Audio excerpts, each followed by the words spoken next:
Good morning, everyone. Welcome to Daily Meditation. Welcome to Tuesday's Daily Meditation. We're here all week this week with Christine, our guiding teacher. So welcome, Christine. Welcome back. We worked a little bit, switched browsers at least. So hopefully that the sound issues we were having yesterday will be improved.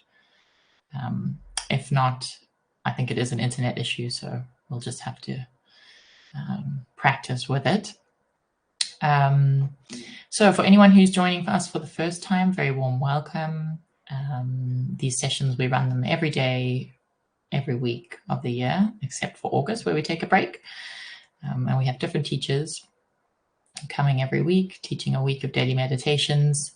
This month, we've been focusing, all the teachers have been focusing on the theme of fear and fearlessness. And this week, we're exploring fear and fearlessness in relation to times of uncertainty in our lives. The session runs for 60 minutes. We start out with the Dharma talk, and then we have a nice 25 to 30 minutes of practice. And then there's some time, very short, 15 minutes for questions and answers, inquiry, sharing. It's not a lot of space to go very deep, but it's space to just ask the teacher a question related to your practice, whatever's coming up for you, or share something that you're learning with the rest of the community.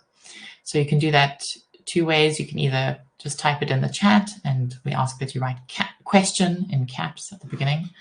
I see someone's already posted a question. Annie, thank you. We'll make sure to get to that at the end.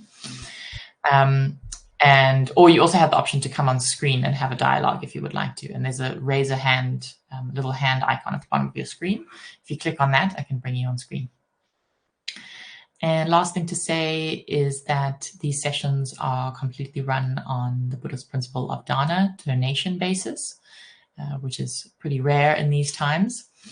And what that means is that we offer them. The whole of Sangha Live runs on this basis, mainly. We have a few paid options for courses, but most of our sessions are run like this. And it means that people donate on totally different levels. Some people can only give a few euros, and some people give many euros, and all of those together kind of keep us afloat. So if you're a person who can only give 1 or 2 euros, don't feel ashamed. That is more than welcome. A lot of 1 or 2 euros add up.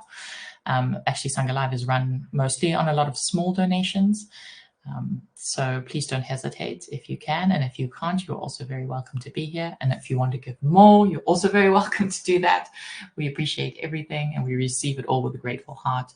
And it will also be shared with Christine to compensate her for her time this week, time, effort, wisdom, experience.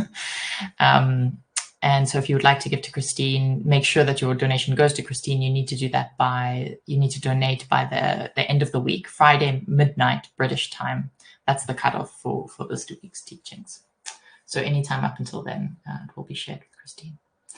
Okay, thank you, everyone. And it's very good to be back here with you. And thank you, Christine.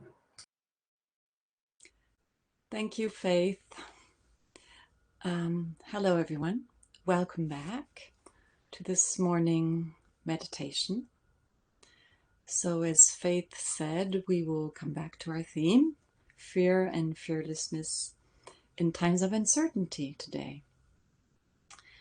So yesterday morning, on Monday, I shared with you parts of my story about my present time uncertainties in my life due to my husband's illness.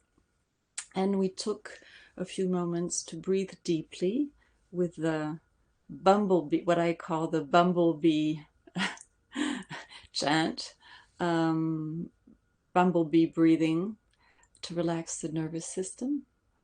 I just saw in the chat that I forgot who now, but somebody asked if I could give the explanation about the bumblebee breathing again. I will. Yesterday we also looked for a place in the body that is okay which is helpful to regain a sense of security when we are in the grip of fear. We focused on our body posture. Posture is key in meditation and in life. Presence is an antidote to fear. And posture of embodied presence actually expresses absence of fear. Today, we're going to look at a practice that can help us free ourselves from fear-based thoughts in a few practical steps.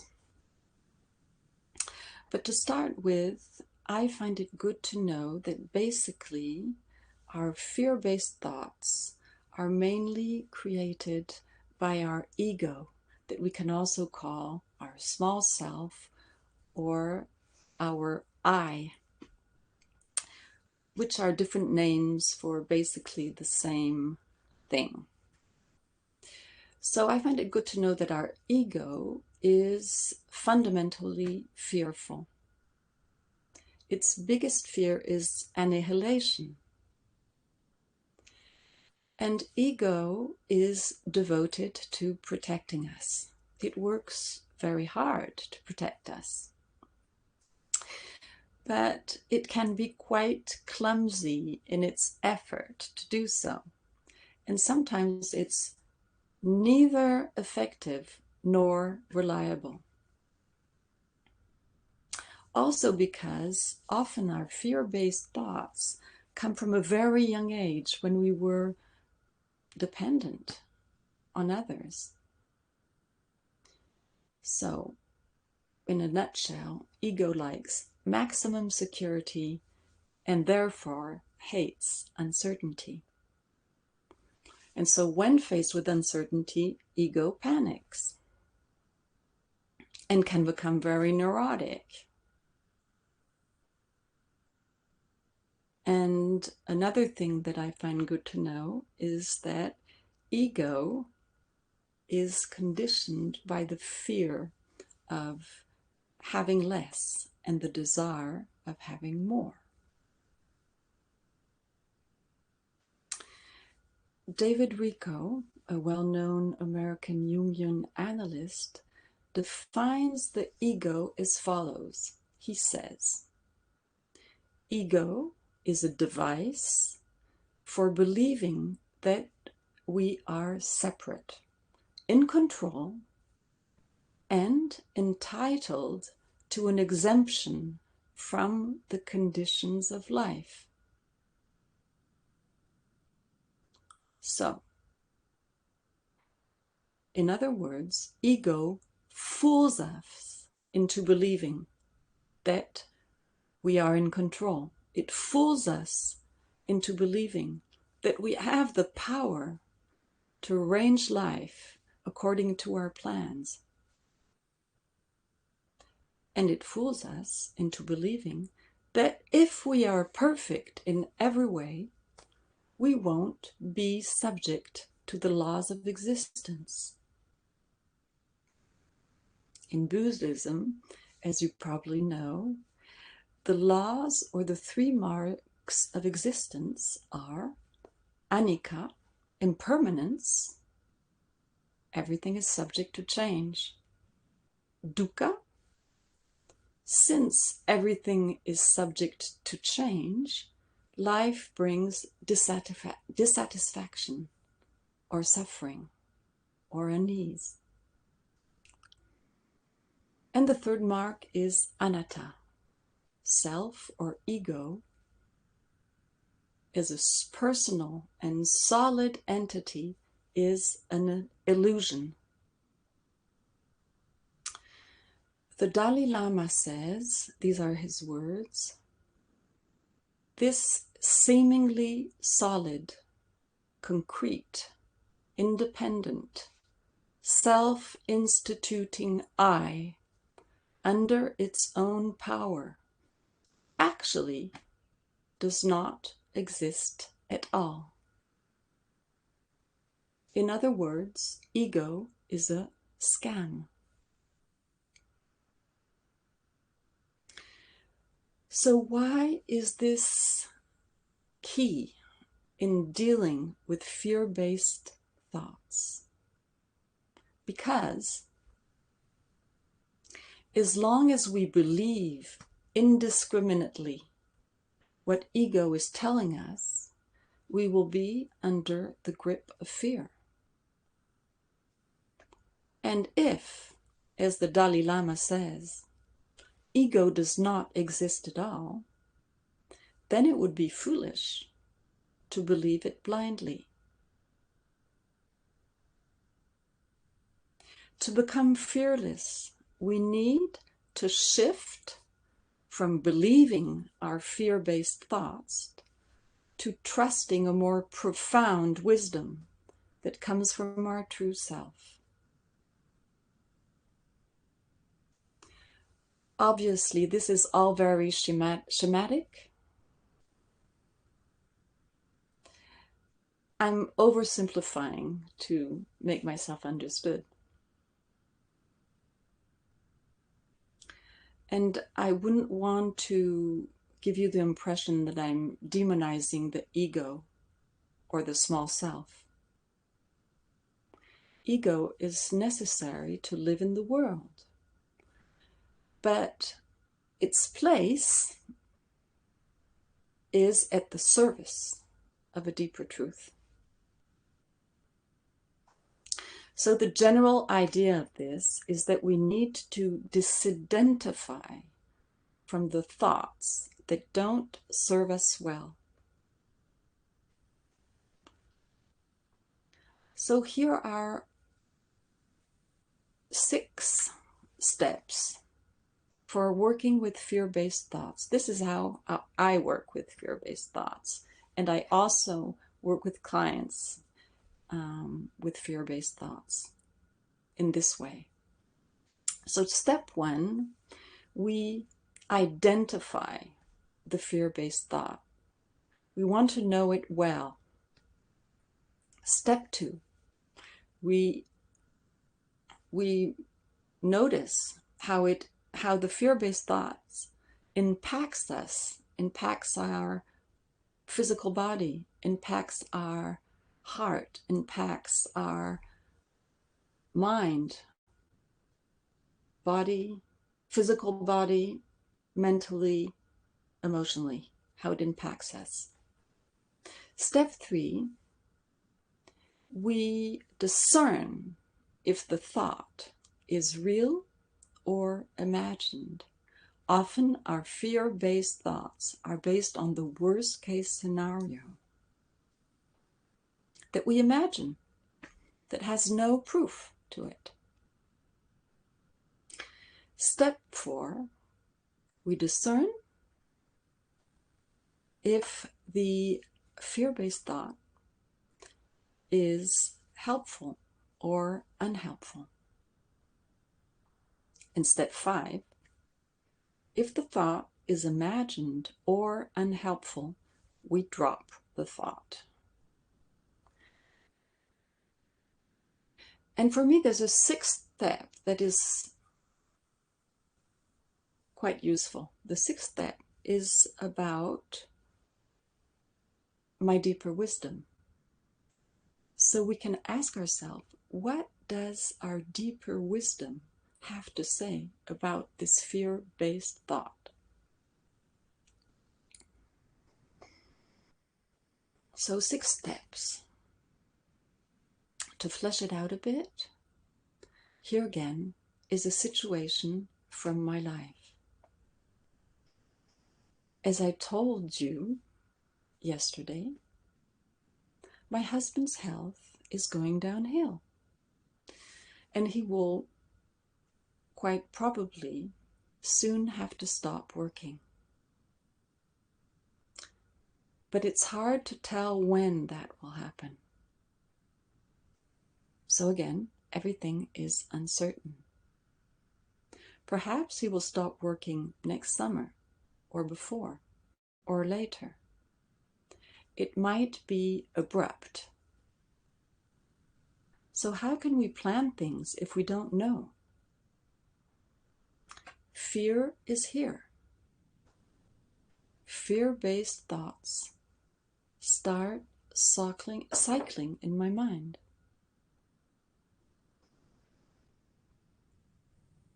Basically, what's coming up is, what will happen to us? So step one, identifying the fear-based thought. We want to know quite precisely what the thought is about. It helps to be specific and to name the thought. And it's not always that easy. Often when we are dealing with fear, we are not quite aware of what is going through our thoughts because we are too identified with the fear. We're just driven by it. So in the example I gave you, I identified that the fear-based thought was, we won't have enough money to live. Perhaps we will even have to go live under a bridge. We will be miserable.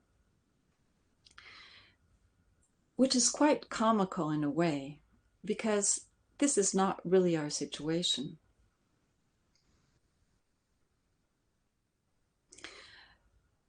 So from there we can inquire, if we wish, we can go deeper and ask ourselves questions like, in our inquiry, we can ask ourselves, is this thought recurrent?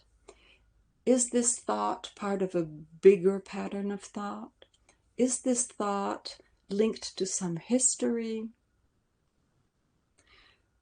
Again, the general idea is we want to know the thought well, and we want to know how it operates.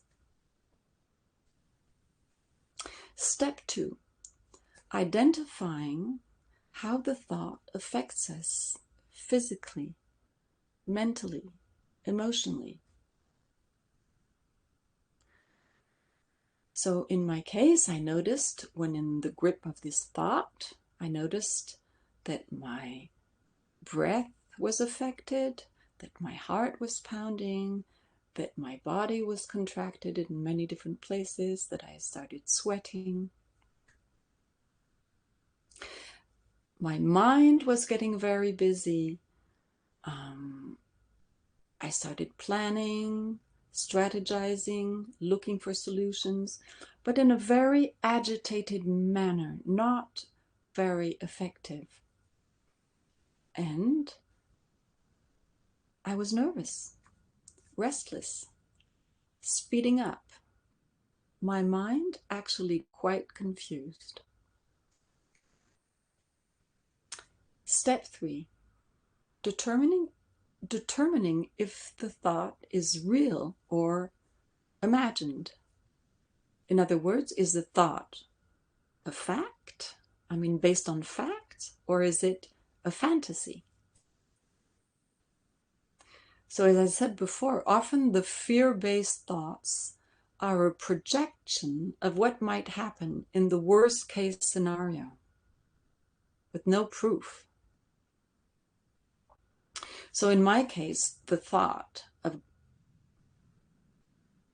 us having to go live under a bridge because we have no more money was mostly imagined.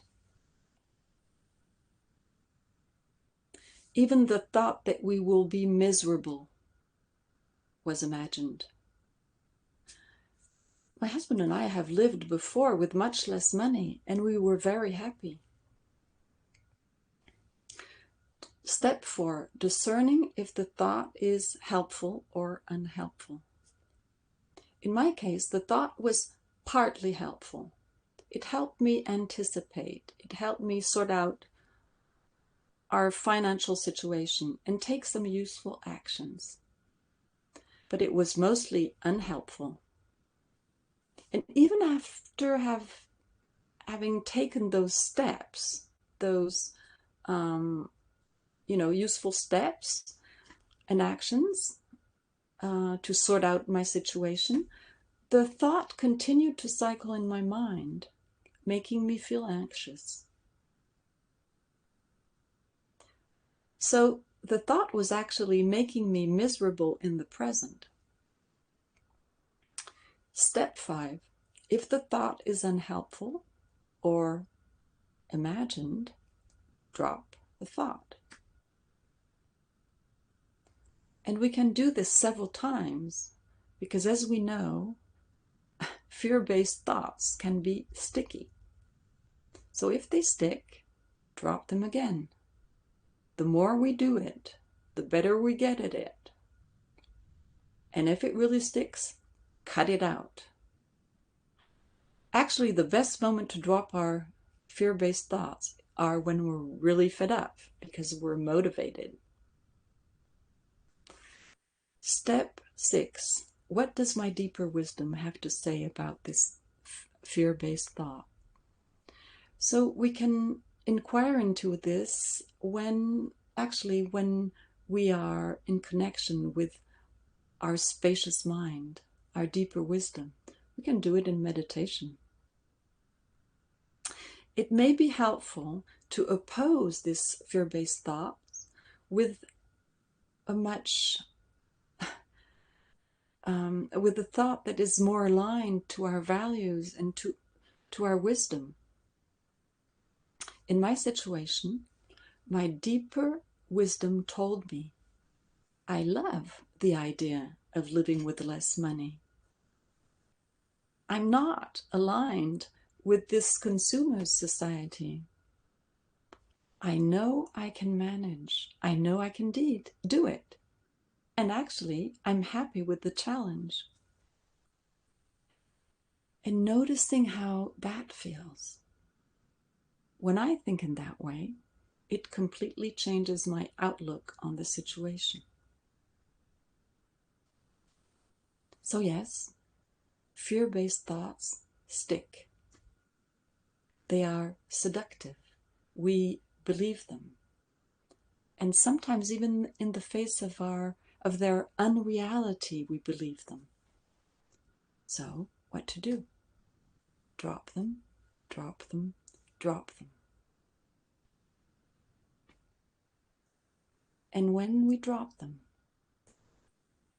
don't miss to notice how it opens up our mind, how some space is cleared up. Perhaps a tiny space, still space. So, let's meditate. And yeah, so perhaps we can do bumblebee breathing to start again. So, the explanation about bumblebee breathing. It is sort of the insect version of chanting. There's something funny about it that I like. So this is how we do it. We take a few deep breaths, let's say 4 or 5 or more if we wish. So we take a big in-breath, and on the out-breath, we make a sound, a humming sound, a bumblebee sound, like this.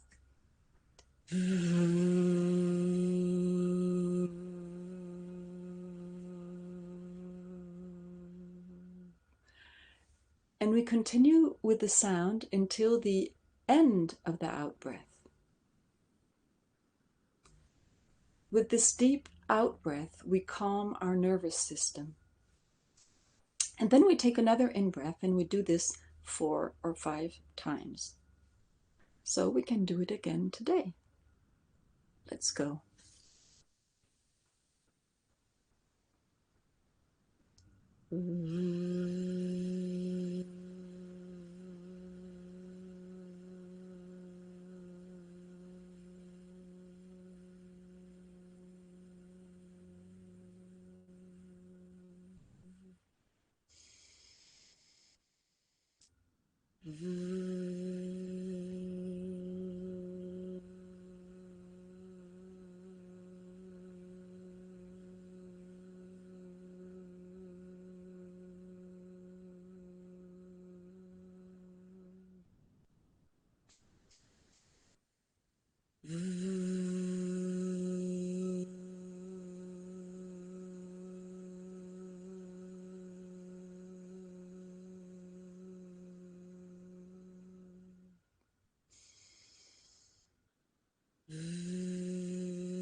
as we are settling,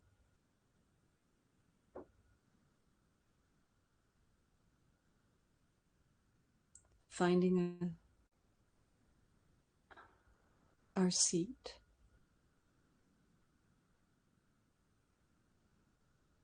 we can bring our attention to an okay place in our body.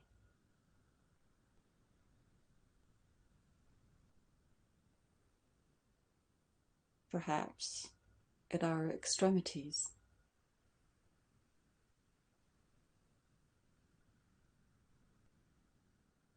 feet or hands,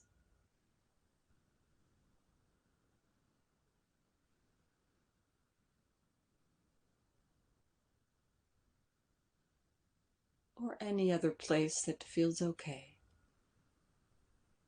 in our body.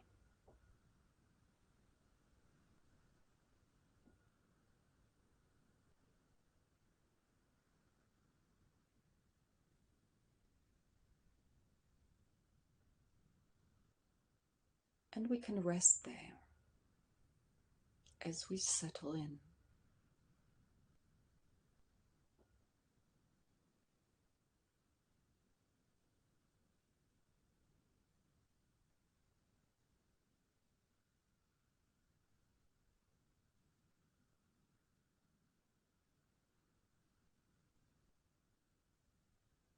There is always an okay place in the body.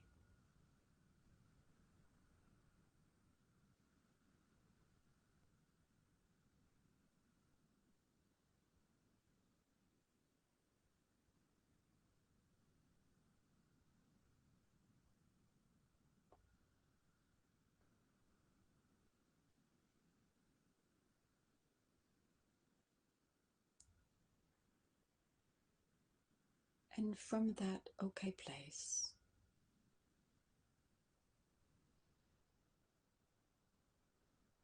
coming into presence,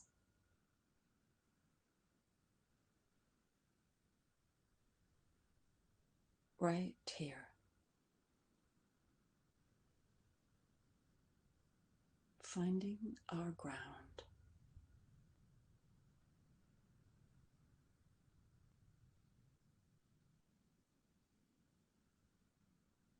Through the gentle touch of our body on the ground.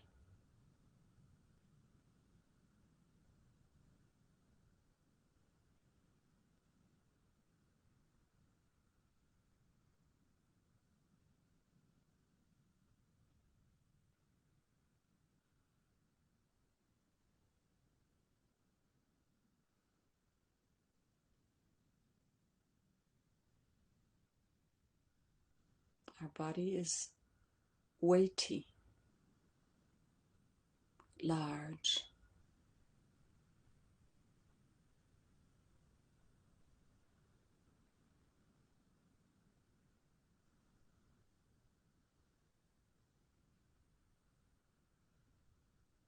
feeling into the stability.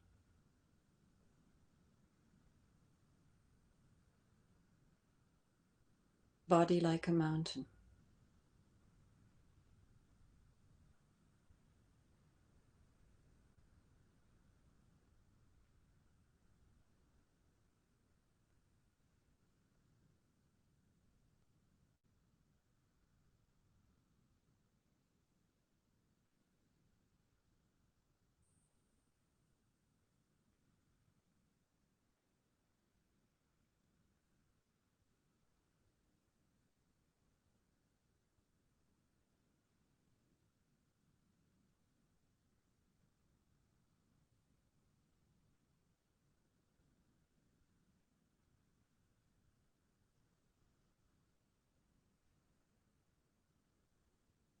Relaxing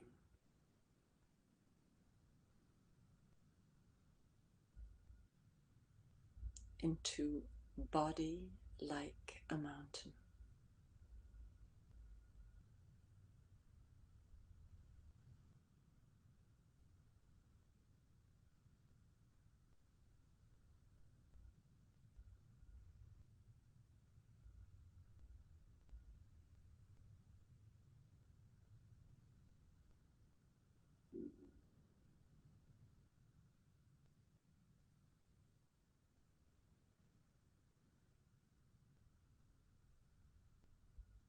And from there, moving into the felt sense of our vertical axis,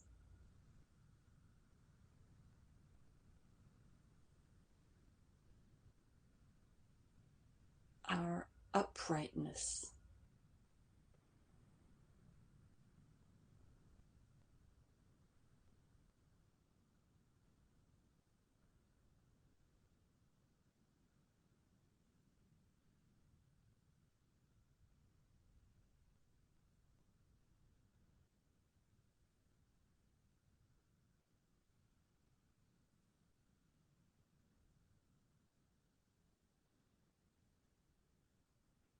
this posture of fearlessness expressing itself.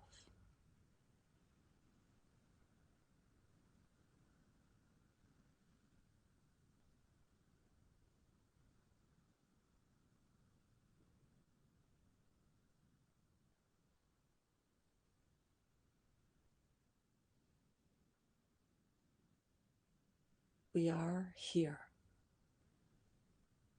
right here.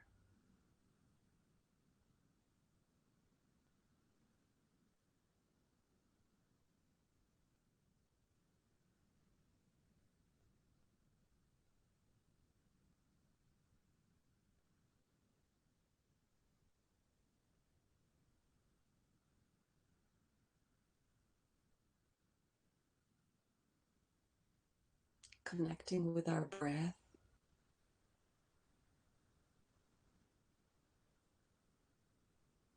Perhaps we can feel it in the belly.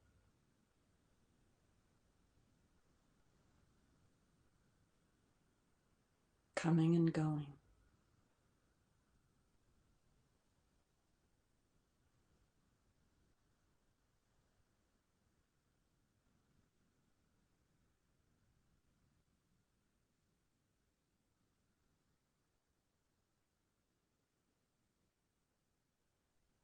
Belly soft, rounded.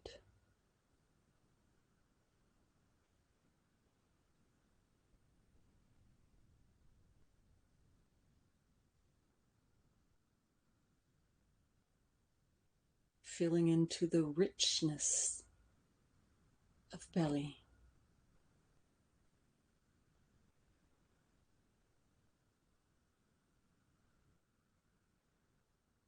Settling there.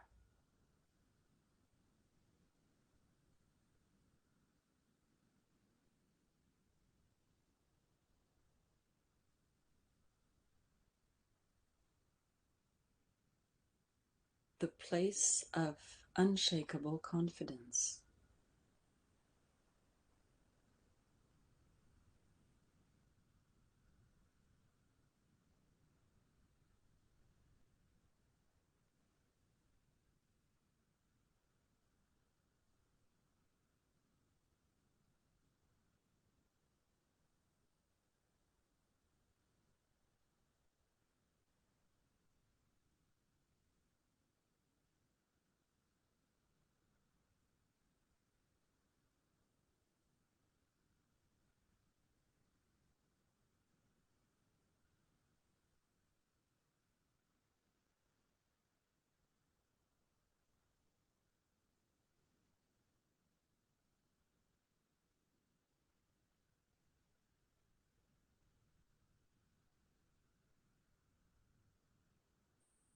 Our chest is open,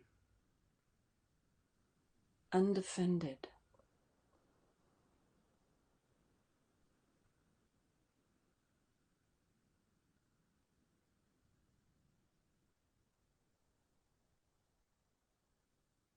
Our mind is spacious.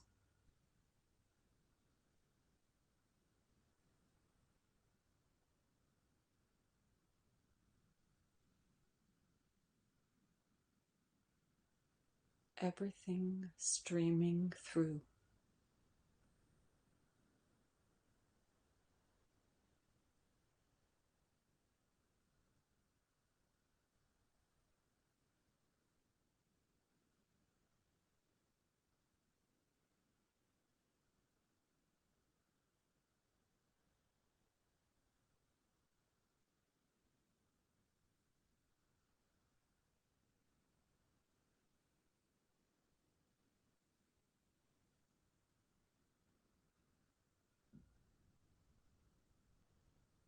a breath coming and going.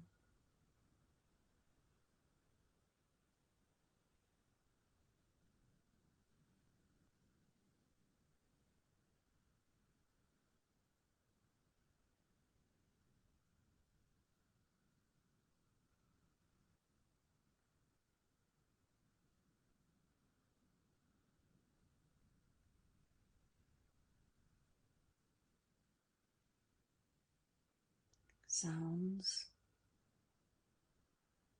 coming and going.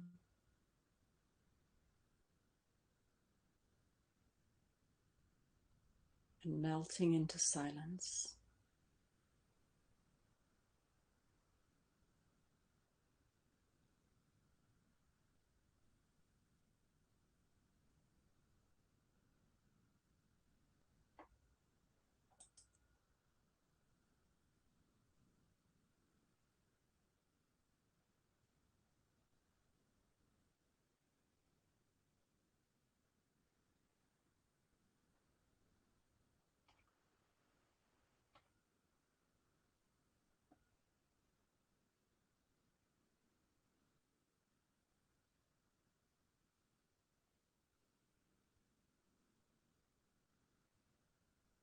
Sensations coming and going.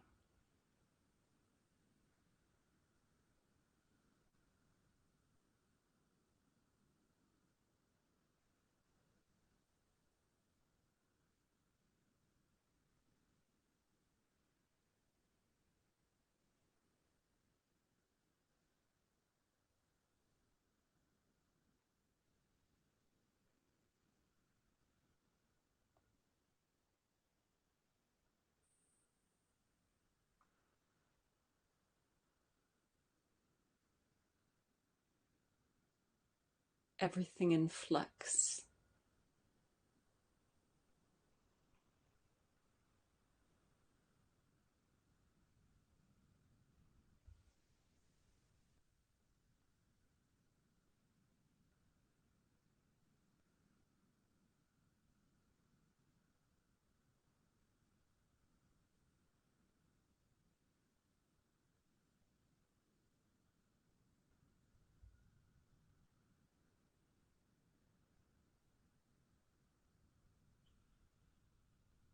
And through the micro movements of our body,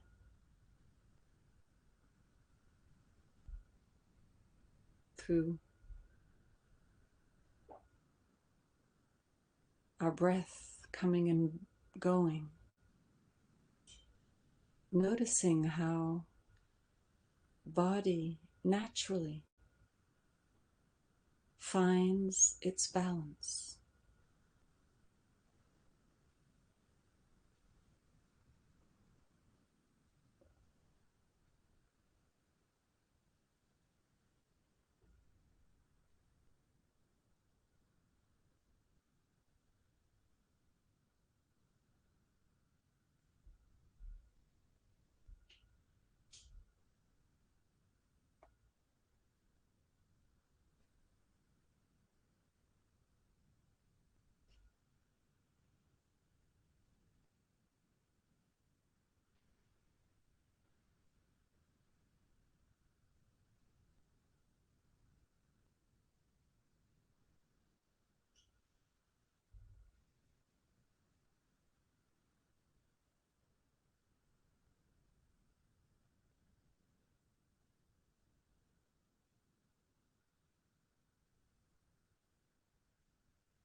And if at a certain moment you notice that you are lost in thought, if you wish, you can inquire into the thought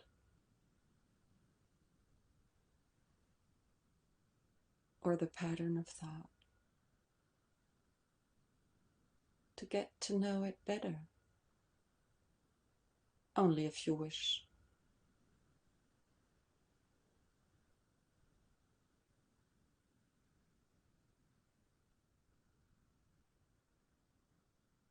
can ask yourself, what is this thought or this pattern of thought about?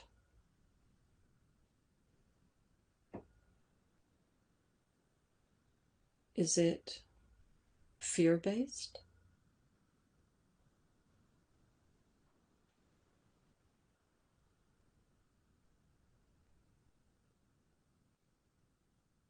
How is it affecting you physically,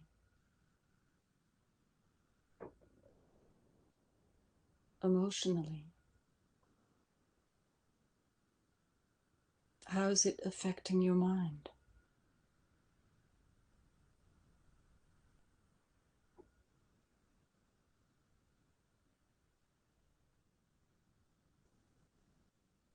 Noticing if the thought is real or a fantasy, perhaps a worst case scenario.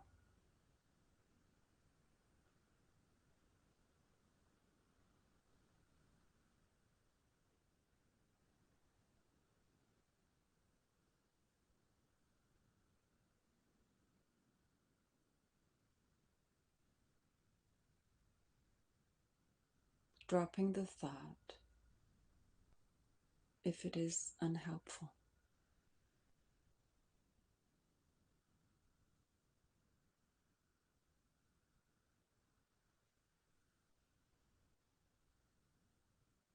Coming back to presence.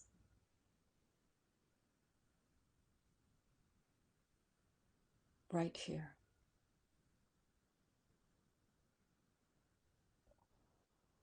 Coming back to body.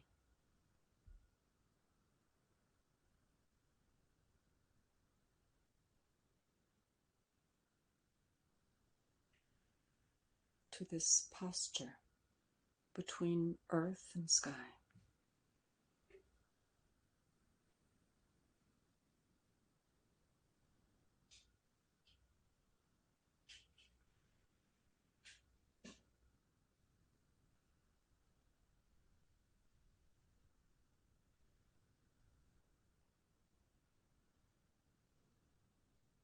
Coming back to spaciousness of mind.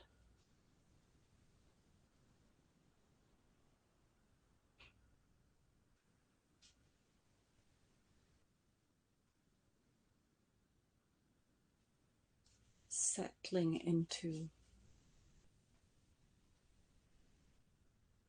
spaciousness.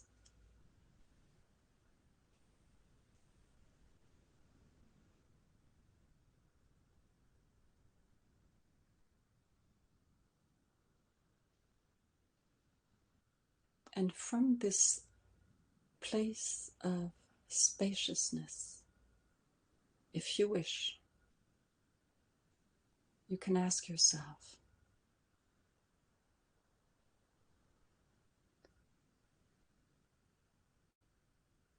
what does spacious mind have to say about the fearful thought? Not thinking about it too much, just noticing what arises.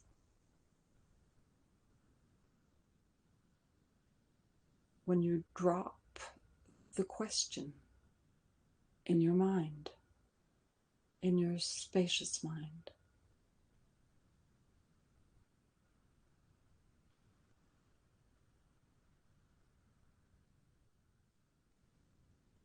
Resting in presence.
May we all learn how to shift from fear-based thoughts to a deeper wisdom.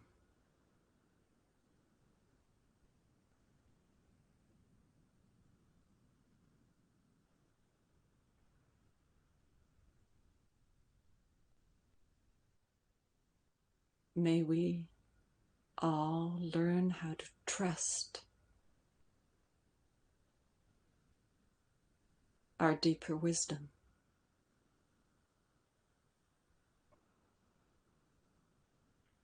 Our spaciousness of mind.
Yeah, so we have a little time for questions.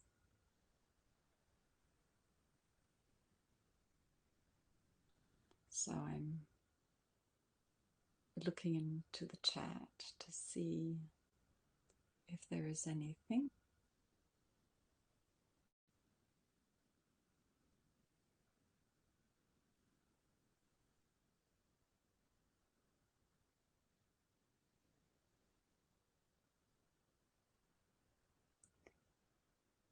Yeah, so yeah, it was Annie Miller asking about the bumblebee breathing, so I guess I already answered that. Um,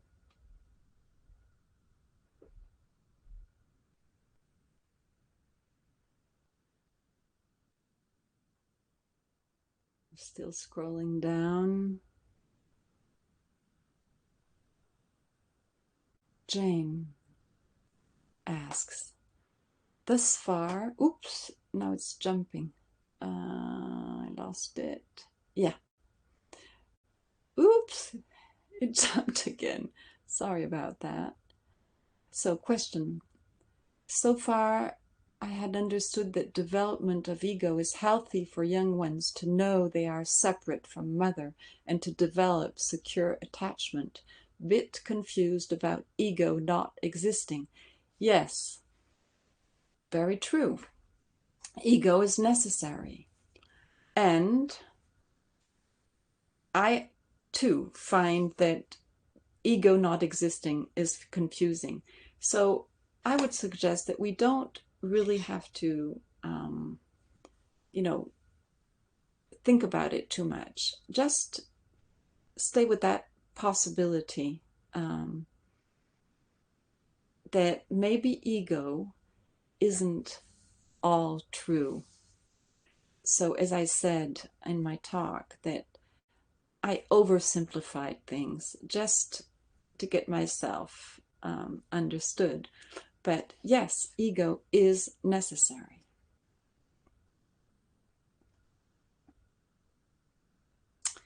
What else? Savina, question. Hello, is the replacing thought, I love to live with less money? It is only a challenge. Does it have to be true for you? Yes, it does. Very good question. You have to be very sincere about this. It has to be true. And I find it very helpful to really drop, ask my deeper wisdom what it thinks about the fear-based thought, and see what it has to say.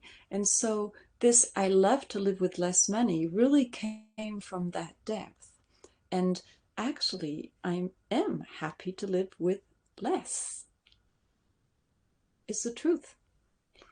Maybe it will be a challenge to live with less. Maybe it won't be easy.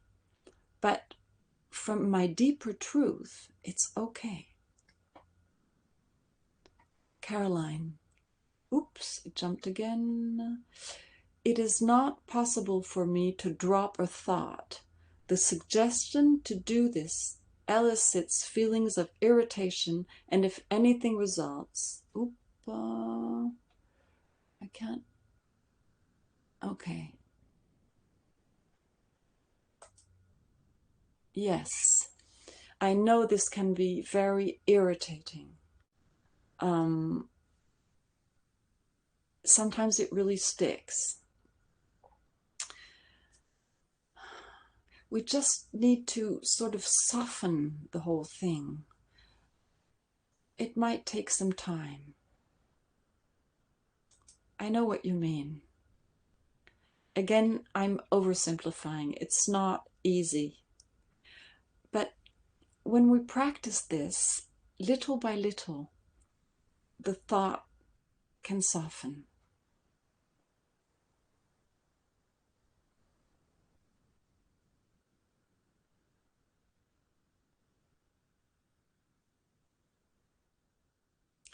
So let's see if there's anything else.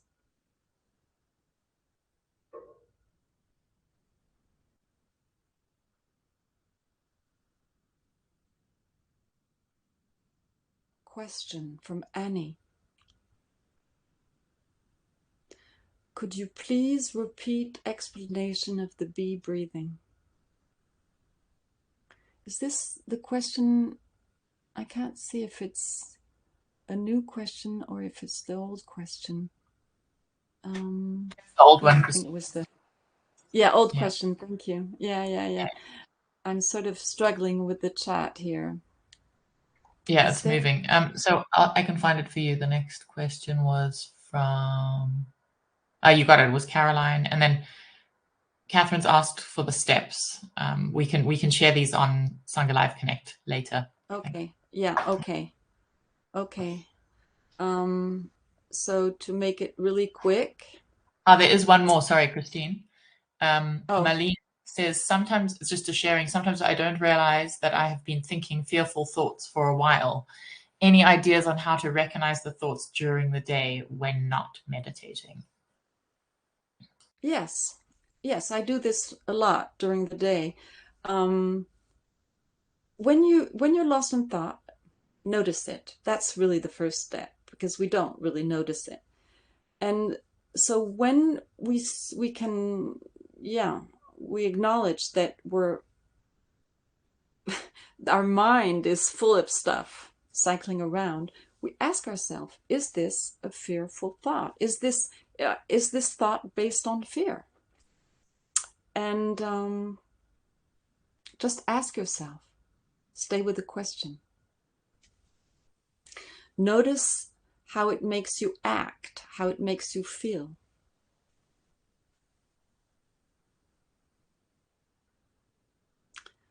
Thank you, Faith. I see you put down the 6 steps. Thank you very much. So, I guess we're at the end. It's 9 o'clock, and so wishing you a beautiful day. Thank you very much, and see you tomorrow.